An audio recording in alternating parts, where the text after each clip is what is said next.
Cruzoé, uma ilha no jornalismo.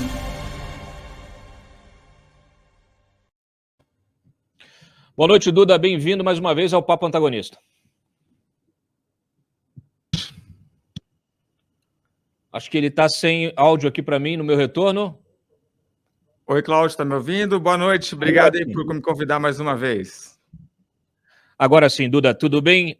Bom, Duda, você assina a reportagem de capa da Cruzoé desta edição, justamente com esse cenário trágico, né, da guerra, da invasão da Ucrânia pela Rússia. E eu gostaria que você aproveitasse já o ensejo e trouxesse um pouquinho desse cenário, desse panorama.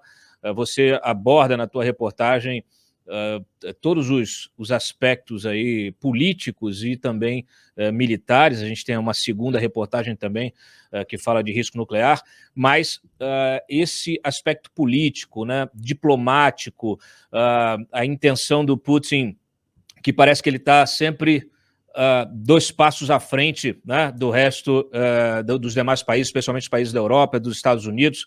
Por favor, o microfone é seu.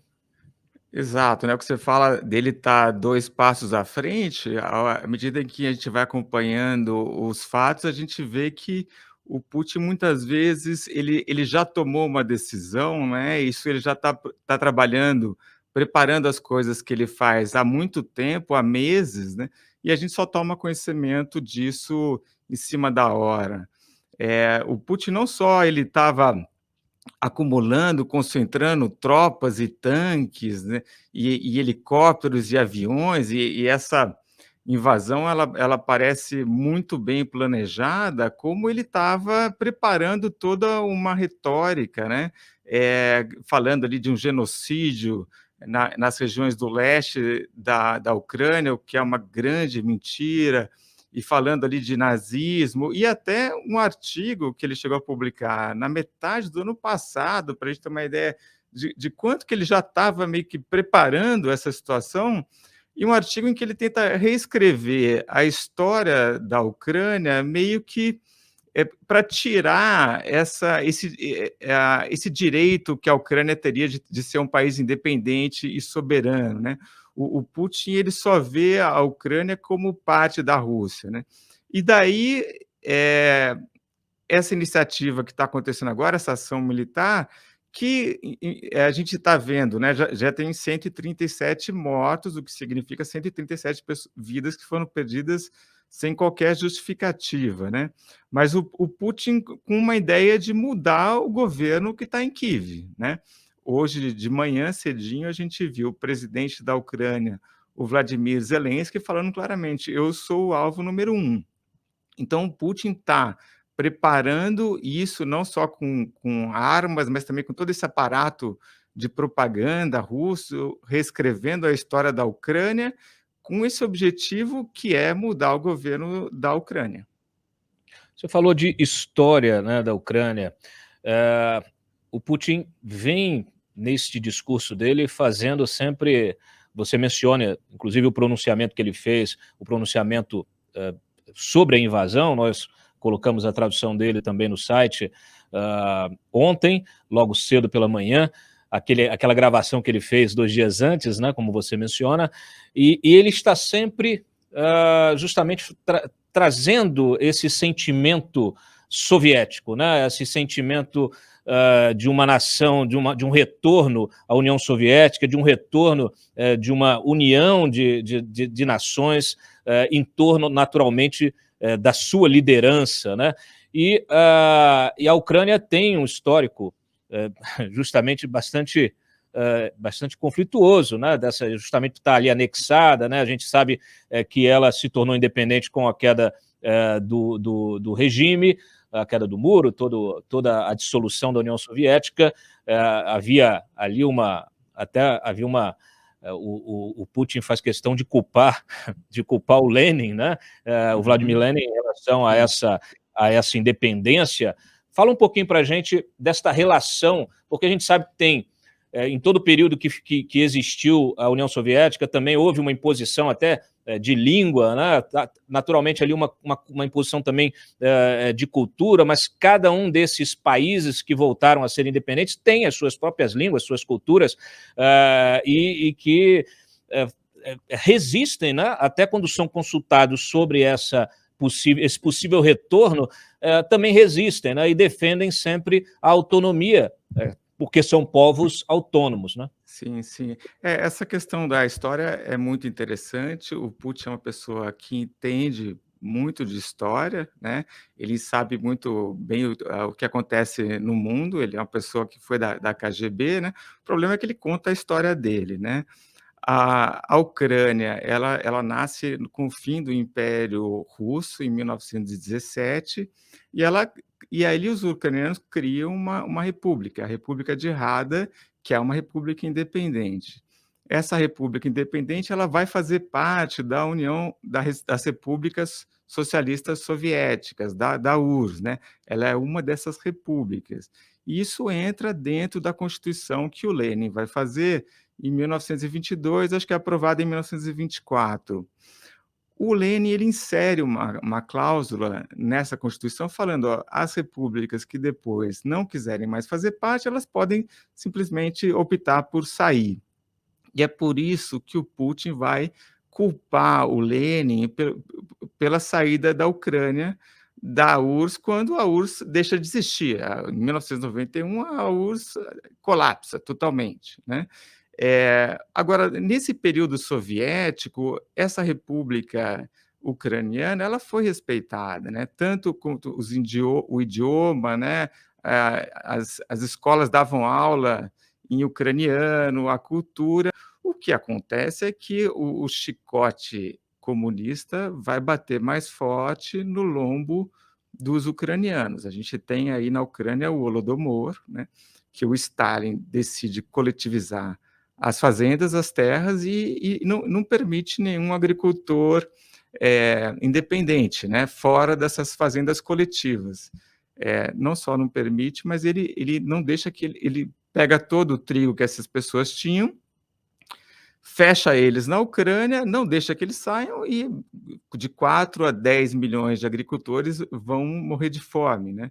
É a fome da Ucrânia que o Geoff Jones conta isso, né, nas matérias que ele publicou e tudo mais, né? Agora, a hora que a União Soviética deixa de existir em 1991, isso para o Putin é um trauma forte para o Putin, né? Agora, em seguida, os ucranianos fazem um referendo perguntando para a população: vocês querem continuar sendo parte dessa União Soviética, que não existia mais, ou vocês querem um Estado independente? E, assim, ganha 90% querendo ser um Estado independente. Então, essa é a opção que os ucranianos fazem em todas as províncias da Ucrânia, inclusive na Crimeia, que hoje foi anexada, que em 2014 foi anexada pelo Putin, né? Então, assim, o Putin, quando ele conta essa história, ele fala assim, ó, a Ucrânia desde sempre foi eslava e cristã ortodoxa, né? Então, assim, eles são parte dessa Rússia e tudo mais. Ele está contando a história dele, porque se perguntar para os ucranianos querem cair fora, né? Ou melhor, eles querem continuar fora, né? E agora, até recentemente, teve uma pesquisa de opinião falando que acho que 65% dos ucranianos querem entrar para a OTAN, né? Esse número está crescendo, mas por quê? Cada vez mais os ucranianos estão vendo que o Putin é um problema, o Putin vai impedir o desenvolvimento desse país independente, é o que o Putin quer. Muito bem. Você mencionou, eu gostaria de voltar no tema, porque quando a gente fala de Rússia, a gente se dá conta da manutenção do poderio nuclear, do poderio militar, né, da expansão do poderio militar e também do poderio cibernético, né? A gente tem acompanhado aí várias intervenções feitas muitas vezes por hackers, por esse conceito até de milícia digital que a gente vem aí, vamos dizer assim, tendo de lidar na nossa política. A gente teve as eleições americanas, que também tivemos interferência da Rússia, e você menciona logo de cara a propaganda, né, a narrativa que é construída pelo Putin para justificar suas ações absurdas, e que, claro, isso é disseminado através dessas estratégias muito bem feitas de propagação de fake news, isso não só na Rússia, mas no mundo inteiro, né? Eles têm realmente um poder muito grande, né, nessa seara. Eles entenderam que isso faz parte, o controle da narrativa faz parte também da disputa geopolítica. Exato, e esse uso das redes sociais, né? A gente tende a pensar mais na eleição americana, né? A Rússia ela ajuda a campanha do Trump, do Donald Trump, em 2016, mas assim, a intervenção dos russos em outros países é muito para fragilizar as democracias, né? O Putin ele quer mostrar que um governo autoritário é a melhor solução.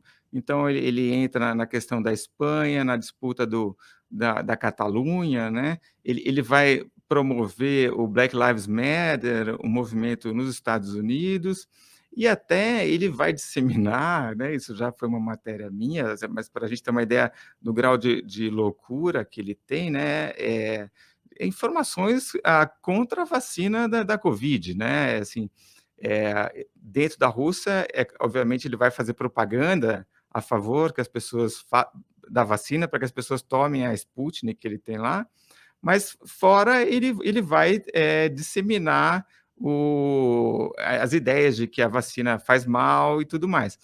Ataca a vacina da Pfizer, né? A única vacina que presta é a Sputnik, mas assim, e é uma coisa que entra aqui no Brasil, né? Que existem sites em português aqui no Brasil que contam essas histórias todas que eu estou contando aqui para vocês, né?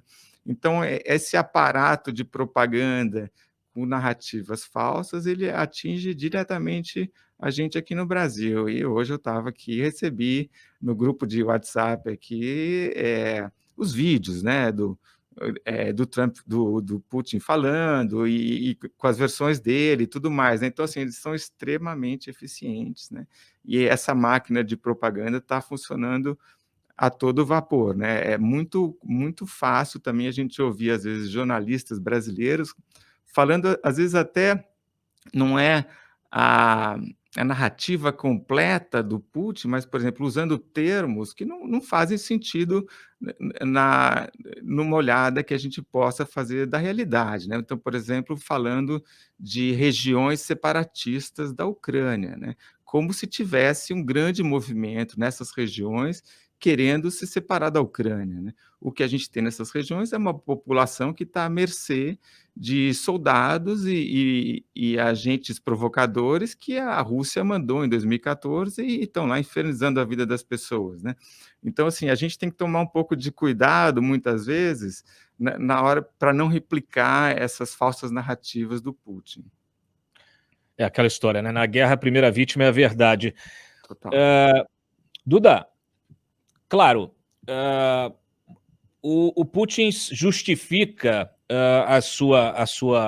a invasão, né? Justifica aí esse ataque à Ucrânia com base na alegação dessa possível da possível filiação da Ucrânia à OTAN, né? Então, assim, reclama que a OTAN se expandiu demais, inclusive para as fronteiras russas, né?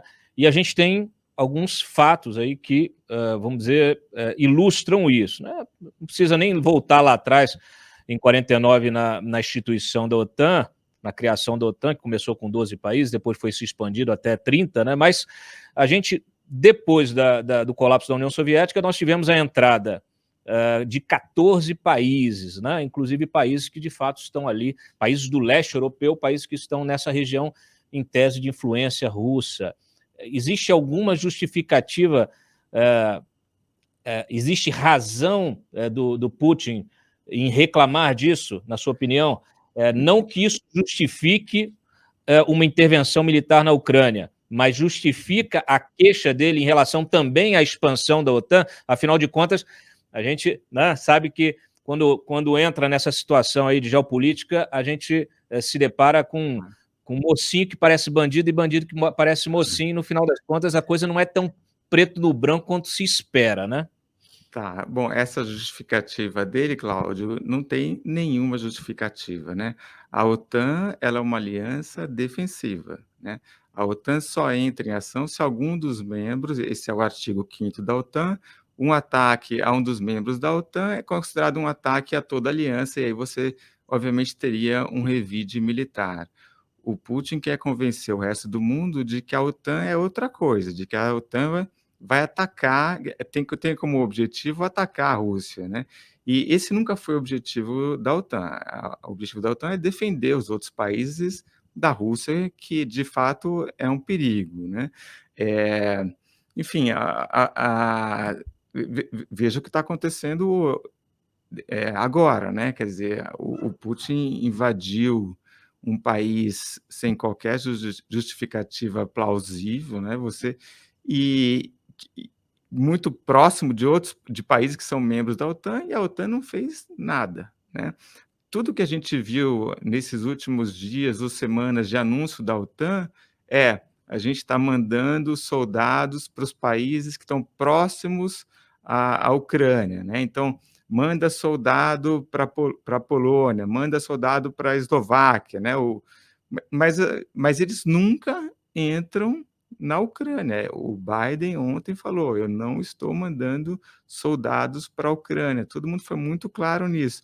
Eh, e o Putin sabe disso, tanto que o Putin não está fazendo nada contra a OTAN, né.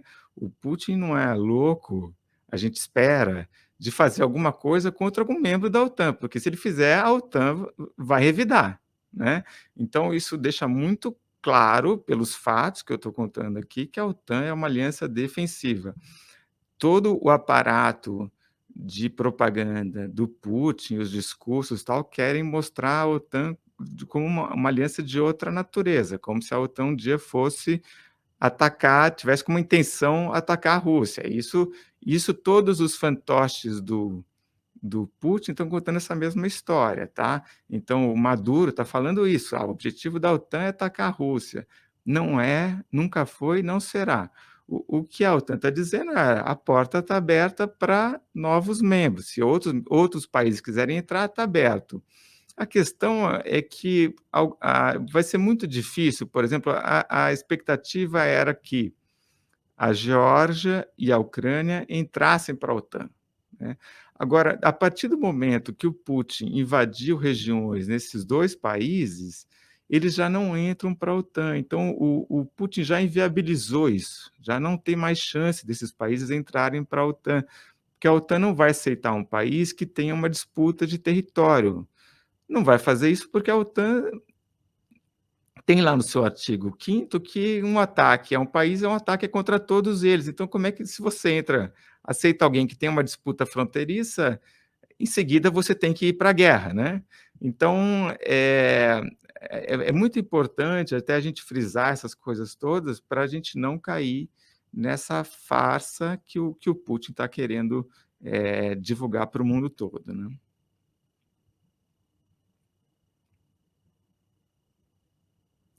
Cláudio, não estou te ouvindo. Tá me ouvindo agora? Agora estou.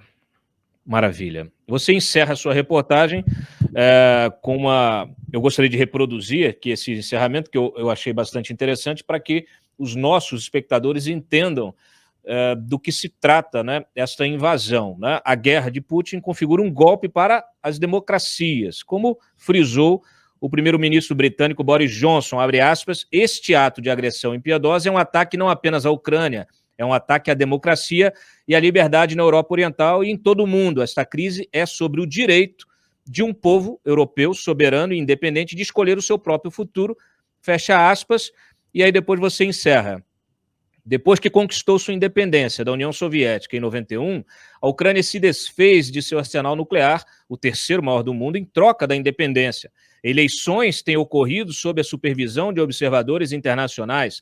6 presidentes já foram eleitos democraticamente.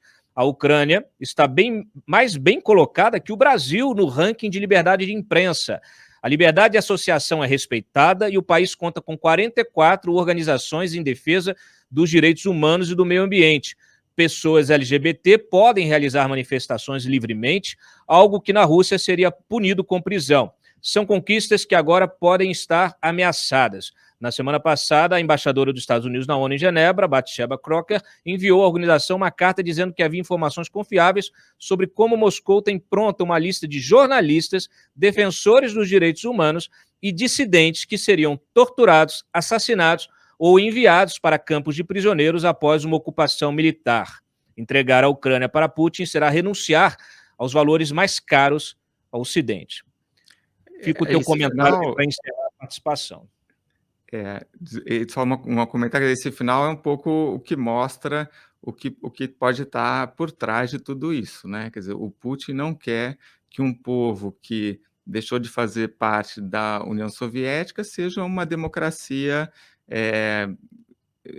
vigorosa, né? Com as pessoas se enriquecendo, tendo liberdade para fazer passeata, para eleger os seus representantes, com oposição, com vários partidos, com jornais independentes, né? Essas coisas não existem mais na Rússia. O Putin impediu que isso acontecesse.